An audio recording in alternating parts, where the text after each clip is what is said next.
नमस्कार दोस्तों, स्वागत है हमारे channel only study Mishra sir में। मैं यहाँ पर लेके आया हूँ आरओ और यूपी पीसीएस और उत्तर प्रदेश के सभी परीक्षाओं के लिए अंतर्राष्ट्रीय घटनाक्रम पर आधारित प्रश्न भाग 1। तो हमारे चैनल को सब्सक्राइब करिए, लाइक करिए वीडियो को और इसको शेयर भी किया करिए कि अधिक से अधिक लोग लाभ उठा सकें। यहाँ पर मैं पढ़ाऊँगा अंतर्राष्ट्रीय घटनाक्रम, राष्ट्रीय घटनाक्रम पर आधारित, आर्थिकी घटनाओं पर आधारित प्रश्न, विज्ञान और प्रौद्योगिकी पर आधारित प्रश्न, जितने भी इंडेक्सेज हुए हैं, रैंकिंग जो भारत के अन्य देशों की जो है उसमें प्रश्न मैं आप लोगों को प्रैक्टिस करवाऊंगा। उसके साथ जो है सभा सम्मेलन, जितने भी योजनाएं हैं राज्य और केंद्र की, पुरस्कार सम्मान, खेल कूद, किताबें, पुस्तकें, दिन दिवस इत्यादि पर सभी पे प्रश्न मैं आपको प्रैक्टिस करवाऊंगा।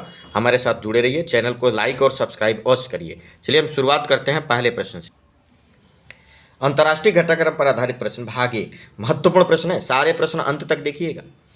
आरओ यूपी पीसीएस के लिए स्पेशली है और भी जो यूपी के एग्जाम है सबके लिए समान रूप से महत्वपूर्ण होगा। पहला देखिए, भारत के बाहर विश्व के सबसे बड़े हिंदू मंदिर अक्षरधाम का उद्घाटन कहाँ किया गया? भारत के बाहर विश्व के दूसरे सबसे बड़े हिंदू मंदिर अक्षरधाम मंदिर का उद्घाटन कहाँ किया गया? इसका उत्तर हो जाएगा न्यू जर्सी यूएसए में। बिल्कुल महत्वपूर्ण प्रश्न, न्यू जर्सी यूएसए में होगा, ये याद रख लीजिएगा, ऐसे प्रश्न परीक्षा में खूब आते हैं। चलिए अगला प्रश्न देखिए। नेक्स्ट प्रश्न हमारा क्या होगा? दूसरा, उत्तरी अमेरिका के पहले गांधी संग्रहालय का उद्घाटन कहाँ किया गया? उत्तरी अमेरिका के पहले गांधी संग्रहालय का उद्घाटन कहाँ किया गया है? तो ह्यूस्टन टेक्सास में है, यूएसए। ये भी अमेरिका में ही है, ह्यूस्टन जो टेक्सास स्टेट में है ना, संयुक्त राज्य अमेरिका में। तो ये इसका उत्तर हो जाएगा। अगला प्रश्न देखिए, तीसरे नंबर का, भारत के बाहर भीमराव अंबेडकर की सबसे बड़ी प्रतिमा अर्थात स्टैचू ऑफ इक्वलिटी का अनावरण कहाँ किया गया है?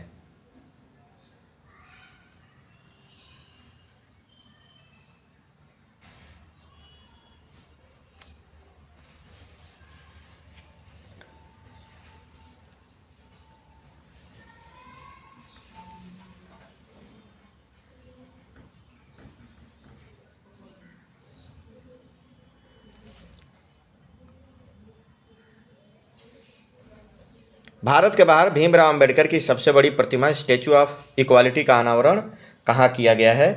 तो इसका उत्तर हो जाएगा मैरीलैंड, यूएसए में है। ये भी संयुक्त राज्य अमेरिका में, ऊंचाई 125 फीट। याद रखिएगा, बेहतरीन प्रश्न है। अगला प्रश्न है कि 11 से 17 नवंबर 2023 तक एपेक लीडर वीक कहाँ आयोजित की गई? तो ये भी अमेरिका के ही सैन फ्रांसिस्को में। तो वेरी वेरी मोस्ट इंपॉर्टेंट, ध्यान रखिएगा, ये भी अमेरिका के सैन फ्रांसिस्को में। अमेरिका से जुड़े हुए जो प्रश्न है एक साथ मैंने लिख दिया है। अब इसका जो लीडर वीक का जो थीम है ना, वो थीम क्या है? सबके लिए एक लचीले और संधारणीय भविष्य का निर्माण। ये इसका थीम हो जाएगा, याद रखिएगा, सबके लिए एक लचीले और संधारणीय भविष्य का निर्माण। अगला प्रश्न देखें, संयुक्त राष्ट्र जलवायु महत्वाकांक्षा शिखर सम्मेलन 2023 20 सितंबर 2023 को कहाँ आयोजित किया गया? तो ये न्यूयॉर्क यूएसए में, ये भी न्यूयॉर्क यूएसए में ही आयोजित किया गया था। देखिए लगातार ये 5 प्रश्न यूएसए से ही है, इसको याद रखिएगा। अगला प्रश्न है, इनोवेशन हैंडशेक कहाँ लॉन्च किया गया है? ये भी सैन फ्रांसिस्को यूएसए में ही। इनोवेशन हैंडशेक क्या है ये? इसका उद्देश्य क्या है? भारत और अमेरिका के बीच द्विपक्षीय तकनीकी संबंधों को मजबूत करना, ये इसका उद्देश्य है इनोवेशन हैंडशेक का। तो याद रखिएगा, ये भी सैन फ्रांसिस्को में हुआ है। अमेरिका के किस शहर द्वारा सनातन धर्म दिवस मनाने की घोषणा की गई है? अमेरिका किस शहर द्वारा सनातन धर्म दिवस मनाने की घोषणा की गई है? तो लुइसविले, एक केंटकी राज्य में है लुइसविले। सनातन धर्म दिवस मनाया जाएगा 3 सितंबर को, यह भी याद रखिएगा, सनातन धर्म दिवस 3 सितंबर को मनाया जाएगा। वेरी वेरी मोस्ट इंपॉर्टेंट है, ये याद रखिएगा आप लोग। अगला प्रश्न देखें, किस देश ने मिनटमैन 3 मिसाइल का सफलतापूर्वक परीक्षण किया है? मिनटमैन 3 मिसाइल का सफलतापूर्वक परीक्षण किया, तो इसका उत्तर हो जाएगा America is the right answer. Very very, Minuteman क्या है? मिनटमैन 3 क्या है? यह एक अंतर महाद्वीपीय बैलिस्टिक मिसाइल है, जैसे हम कहते हैं ना आईसीबीएम मिसाइल। भारत के पास भी आईसीबीएम मिसाइल जो है वो अग्नि है, अग्नि 1, 2, 3, 4, 5 तक पहुंचा है। तो अंतर महाद्वीपीय ballistic missile, intercontinental ballistic missile है मिनटमैन 3, जो अमेरिका ने सफलतापूर्वक इसका परीक्षण कर लिया है। अगला प्रश्न देखिए, विश्व के सर्वश्रेष्ठ देशों की रैंकिंग 2023 किसके द्वारा जारी की गई? विश्व के सर्वश्रेष्ठ देशों की रैंकिंग, है ना, तो US news and world report द्वारा इन्होंने जारी किया है विश्व के सर्वश्रेष्ठ देशों की रैंकिंग। अब इस रैंकिंग में विश्व का शीर्ष देश कौन सा है, अर्थात सर्वश्रेष्ठ देश कौन सा है, तो वह है स्विट्जरलैंड, है ना, ध्यान रखिएगा। स्विट्जरलैंड की राजधानी बताइए क्या है? भारत जो है विश्व के सर्वश्रेष्ठ देशों की सूची में 30वें स्थान पर है, ये बात भी ध्यान रखिएगा। 30वें स्थान पर है भारत सर्वश्रेष्ठ देशों की सूची में दुनिया में। अगला प्रश्न देखिए,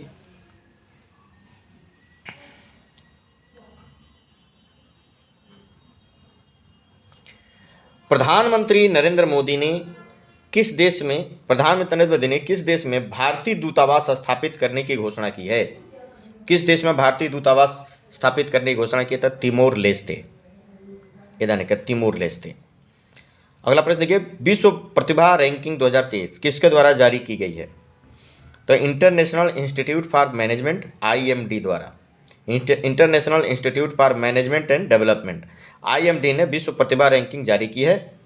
इसमें 64 देशों को शामिल किया गया है। इसमें 64 देशों को शामिल किया गया है। शीर्ष देश किसका है? शीर्ष रैंक किसको मिला है? स्विट्जरलैंड को मिला है। भारत 56वें स्थान पर है, 56वें स्थान पर है। विश्व प्रतिभा रैंकिंग 2023 में भारत की रैंकिंग जो है 56 है और इसका स्कोर है 41.75। स्विट्जरलैंड का स्कोर 100 है, 0 से 100 तक के स्कोर दिए जाते हैं। तो भारत जो 51.75 स्कोर के साथ 56वीं रैंक हासिल किया है। तो बने रहिए हमारे चैनल पर, अभी और भी प्रश्न हैं। RO और UPPCS के लिए मैं अंतर्राष्ट्रीय घटनाओं पर आधारित करंट अफेयर्स के प्रश्नों पर आप लोगों का प्रैक्टिस करवा रहा हूं, जिसमें कि भाग 1 लेकर आए हैं। और मैं सभी लोगों से गुजारिश करूंगा, हमारे चैनल पर अगर आप नए हैं, अब तक सब्सक्राइब नहीं किया है तो प्लीज़ उसको सब्सक्राइब करिए। इस वीडियो को लाइक ज़रूर करिए। लाइक आपको करने से जो है हमें मोटिवेशन मिलेगा, बहुत अच्छा लगेगा और भी हम बेहतरीन वीडियो, बहुत ही बेहतरीन प्रश्न लेकर आएंगे। तो सभी लोगों से अनुरोध और गुजारिश है कि आप लोग इस वीडियो को, हमारे चैनल को सपोर्ट करिए और इसको लाइक और सब्सक्राइब अवश्य करिए, अन्य लोगों को भी भेजिए। चलिए पढ़ते हैं हम अगला प्रश्न। काठमांडू कलिंग साहित्य महोत्सव का आयोजन कहाँ किया गया? काठमांडू कलिंग साहित्य महोत्सव का आयोजन कहाँ किया गया? तो ललितपुर, नेपाल में है। नेपाल में एक जगह है ललितपुर, वहाँ किया गया काठमांडू कलिंग साहित्य महोत्सव का आयोजन। भाग लेने वाले देश कौन कौन से हैं? भारत, नेपाल, भूटान, श्रीलंका, बांग्लादेश, 5 देशों ने भाग लिया इसमें, याद रखिएगा। काठमांडू कलिंग साहित्य महोत्सव। अगला प्रश्न, लीबिया में किस तूफान ने भयंकर तबाही मचाई? लीबिया में तूफान आया था डेनियल तूफान। तो डेनियल तूफान ने लीबिया में खूब तबाही मचाई थी, याद रखिएगा। महत्वपूर्ण प्रश्न होगा आपके परीक्षा के लिए, है ना, ये सारी चीज़ें। वैश्विक जैव ईंधन गठबंधन का शुभारंभ कब किया गया? वैश्विक जैव ईंधन गठबंधन का शुभारंभ कब किया गया? 9 सितंबर 2023 को, है ना। वैश्विक जैव ईंधन गठबंधन का शुभारंभ कब किया गया? 9 सितंबर 2023 को किया गया, याद रखेंगे आप लोग।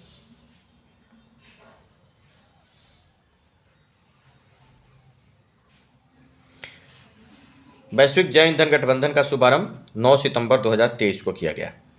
अगला प्रश्न, विश्व धरोहर समिति की 45वीं बैठक कहाँ आयोजित की गई? विश्व धरोहर समिति की 45वीं बैठक कहाँ आयोजित की गई है, याद रखेंगे। तो ये रियाद, सऊदी अरब, 10 से 25 सितंबर 2023 तक आयोजित की गई थी। इस बैठक में निम्न भारतीय स्थलों को विश्व धरोहर स्थल के रूप में शामिल किया गया, है ना। तो इसमें जो है शांति निकेतन और होयसल के पवित्र मंदिर, होयसल जो कर्नाटक में है, वहाँ के पवित्र मंदिर समूह जो हैं, और कोलकाता में शांति निकेतन जो रविंद्रनाथ टैगोर के द्वारा बनाया गया था। तो इन 2 स्थलों को, है ना, यूनेस्को द्वारा धरोहर स्थल के रूप में शामिल किया गया है, याद रखिएगा। भारत में 42 यूनेस्को विश्व धरोहर स्थल हो गए हैं। इसके साथ भारत में 42 जो है यूनेस्को विश्व धरोहर स्थल हो गए हैं। अगला प्रश्न देखिए, दक्षिण अफ्रीका के किस शहर में गांधी वाक का आयोजन किया गया? दक्षिण अफ्रीका के किस शहर में गांधी वाक का आयोजन किया गया? जोहान्सबर्ग में गांधी वाक का आयोजन किया गया? जोहान्सबर्ग। ध्यान रखिएगा, वेरी वेरी मोस्ट इंपॉर्टेंट प्रश्न है ये, आप लोग इसको स्टार लगा लीजिए, ये प्रश्न जरूर आएगा। दक्षिण अफ्रीका किस शहर में गांधी वाक का आयोजन किया गया? तो जोहान्सबर्ग में। अगला प्रश्न देखिए, quality of living city ranking 2023 किसके द्वारा जारी की गई? तो मर्सर द्वारा जारी की गई है quality of living city ranking 2023। Ranking में शामिल किए गए शहर कितने हैं? 241 शहरों को शामिल किया गया था। शीर्ष 3 शहर दुनिया कौन है?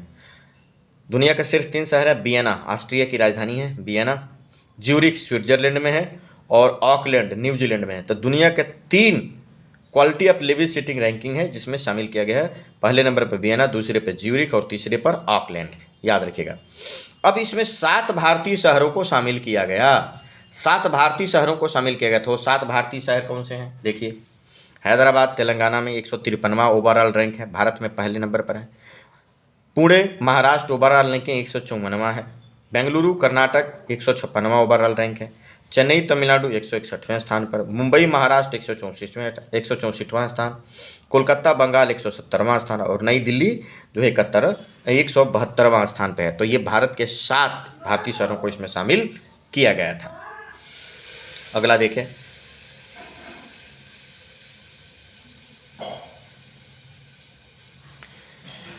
Global river cities alliance GRCA 10 सितंबर 2023 को कहाँ लॉन्च किया गया? तो ये लॉन्च किया गया दुबई में। वेरी वेरी मोस्ट इंपॉर्टेंट, ध्यान रखिएगा, दुबई में लॉन्च किया गया। COP28 के दौरान, COP28 हुआ था दुबई में, तो उसी के दौरान ये ग्लोबल रिवर सिटीज अलायंस जो है लॉन्च किया गया। इस गठबंधन में भारत समेत 11 देश शामिल हैं। Bharat, Denmark, Cambodia, Japan, Bhutan, Ghana, Hungary, America, मिस्र, ऑस्ट्रेलिया और नीदरलैंड। तो ये ध्यान रखिएगा, ये प्रश्न भी बहुत ही महत्वपूर्ण होगा आप लोगों के लिए। अमूर्त सांस्कृतिक धरोहर के संरक्षण के लिए अंतर सरकारी समिति का 18वां सत्र कब आयोजित किया गया? तो 5 से 8 दिसंबर 2023। अमूर्त सांस्कृतिक धरोहर के संरक्षण के लिए आयोजन स्थल है कशाने, बोत्सवाना। आयोजन करता है यूनेस्को, है ना, United Nation Educational Scientific and Cultural Organization. अब इसमें जो है भारत का जो गुजरात राज्य है उसका एक नृत्य है गरबा नृत्य, उसको मानवता की अमूर्त सांस्कृतिक धरोहर घोषित किया गया है। मानवता की अमूर्त सांस्कृतिक धरोहर घोषित किया गया। इसके पहले आप देखेंगे कुंभ मेले को जो ये अमूर्त सांस्कृतिक धरोहर घोषित किया गया। कोलकाता में जो दुर्गा पूजा होता है उसको भी इसमें शामिल किया गया है। यूनेस्को की सूची में शामिल होने वाली यह भारत की 15वीं सांस्कृतिक धरोहर है, ये भी ध्यान रखिएगा। ये 15वीं सांस्कृतिक धरोहर है, बहुत ही महत्वपूर्ण होगा। चलिए अगला प्रश्न देखिए, time person of the year 2023 किसे चुना गया है? Time person of the year 2023 किसे चुना गया है? बहुत ही महत्वपूर्ण प्रश्न होगा, the very very most important, आप लोग इसको ध्यान में रखिएगा। ये चुना गया है टेलर स्विफ्ट, अमेरिका की पॉप गायिका और अभिनेत्री हैं, time person of the year, है ना। CEO ऑफ द ईयर किसे चुना गया 2023 में? Sam Altman. ओपन AI एक एप्लीकेशन है, एक कंपनी है, उसका जो है CEO है सैम अल्टमैन, उनको CEO ऑफ द ईयर चुना गया है। एथलीट ऑफ द ईयर 2023 किसे चुना गया है? लियोनेल मेसी को, जो अर्जेंटीना के फुटबॉलर हैं लियोनेल मेसी, उनको एथलीट ऑफ द ईयर चुना गया है। अगला प्रश्न, फोर्ब्स द्वारा जारी दुनिया की 100 शक्तिशाली महिलाओं की सूची में कितनी भारतीय महिलाओं को शामिल किया गया है? तो फोर्ब्स द्वारा जारी महिलाओं की सूची में 4 भारतीय महिलाओं को शामिल किया गया है। निर्मला सीतारमण 32वां स्थान, रोशनी नाडर मल्होत्रा 60वां स्थान, सोमा मंडल 70वां स्थान और किरण मजुमदार 76वां स्थान। तो फोर्ब्स द्वारा दुनिया की 100 शक्तिशाली महिलाओं की सूची में ये 4 महिलाएं शामिल की गई। इसी फोर्ब्स ने ही दुनिया की 100 सबसे शक्तिशाली महिलाओं की सूची में जो जारी की थी उसमें शीर्ष पर कौन है? 4 तो भारतीय महिलाएं शामिल है, शीर्ष पर कौन है? तो शीर्ष पर उर्सुला वान डेर लेयन, ये यूरोपियन आयोग की अध्यक्ष हैं, यूरोपीय कमीशन के अध्यक्ष हैं। ध्यान रखिएगा, दुनिया की 100 सबसे शक्तिशाली महिलाओं की सूची में 1 नंबर पर है Ursula van der Leyen, second number पर है क्रिस्टीना लेगार्डे, ये यूरोपीय सेंट्रल बैंक की अध्यक्ष हैं, और थर्ड नंबर पर है कमला हैरिस जो अमेरिका के उपराष्ट्रपति हैं। तो 3 सबसे शक्तिशाली महिला। भारत में नंबर 1 पे निर्मला सीतारमण आएंगी, लेकिन ओवरऑल 32वें नंबर पे आएंगी। अगला प्रश्न देखिए, भारत ने किस देश के साथ संयुक्त रूप से लीड IT 2.0 का शुभारंभ किया? भारत ने किस देश का संयुक्त रूप से लीड IT 2.0 का शुभारंभ किया? स्वीडन के साथ, है ना, स्वीडन के साथ किया था। लीड IT 2.0 का पूरा नाम क्या है? Leadership group for industry transition 2.0, ये इसका पूरा नाम है। तो पूरा नाम भी अगर पूछ ले तो आप ध्यान रखिएगा। नेक्स्ट प्रश्न देखें। नेक्स्ट आप देखेंगे, किस देश ने चीन के बेल्ट एंड रोड इनिशिएटिव से बाहर होने की घोषणा की है? चीन के बेल्ट एंड रोड इनिशिएटिव से बाहर होने की घोषणा की है तो इटली ने यह घोषणा की है, ध्यान रखिएगा। और फिलीपींस ने भी घोषणा की है। तो इटली और फिलीपींस दोनों ने ही चीन के बेल्ट एंड रोड इनिशिएटिव से बाहर होने की घोषणा कर दी है। किस देश को अंतर्राष्ट्रीय समुद्री संगठन IMO International Metrology Marine Organization परिषद के लिए पुनः निर्वाचित किया गया है ना? किस देश को पुनः निर्वाचित किया गया है IMO के लिए? तो भारत को निर्वाचित किया गया है, भारत को। और भारत को 2 वर्षों के लिए निर्वाचित किया गया है, 2024 और 2025। 1 जनवरी 2024 से 31 दिसंबर 2025 तक के लिए निर्वाचित किया गया। तो एक बहुत महत्वपूर्ण प्रश्न बनेगा। तो चलिए आज के लिए इतना ही।